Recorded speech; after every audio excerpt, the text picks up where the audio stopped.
Ingredients అని నేను ముందుగా ప్రిపేర్ చేసి పెట్టుకున్నాను. అండ్ నెక్స్ట్ ఉప్మా ప్రాసెస్లోకి వెళ్దాం. ఆయిల్ ప్యాన్ పెట్టుకుని ఆయిల్ వేసుకుని ఆయిల్ హీట్ అయిన తర్వాత తాలింపు దినుసులు, పల్లీలు, జీడిపప్పు, కరివేపాకు ఇవన్నీ తాలింపులో వేసుకోవాలి. అండ్ ఇవన్నీ కూడా 1 by 1 వేసుకోవాలి. బట్ నాది ఒక హ్యాండ్లో మొబైల్ ఉండడం వల్ల నేను మొత్తం ఒకేసారి వేయాల్సి వచ్చింది. సో ఇవి కొంచెం ఫ్రై అయిన తర్వాత మనం ముందుగా కట్ చేసుకున్న ఆనియన్, టమాటా, పచ్చిమిర్చి ఇవి కూడా దానిలో యాడ్ చేసుకుని అవి కొంచెం టమాటా స్మాష్ అయిన తర్వాత నేను 1 కప్ ఆఫ్ రవ్వ తీసుకున్నాను. So 2 cups of water add చేసుకోవాలి. అండ్ మీన్వైల్లో దీనికి కావాల్సినంత సాల్ట్ కూడా వేసుకోండి టేస్ట్కి తగినట్లు. ఇది ఇలా తెరిలేటప్పుడు మనం రవ్వ అనేది యాడ్ చేసుకోవాలన్నమాట.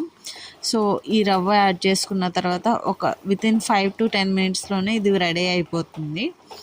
సో తర్వాత మనం సర్వ్ చేసుకోవడమే. So this is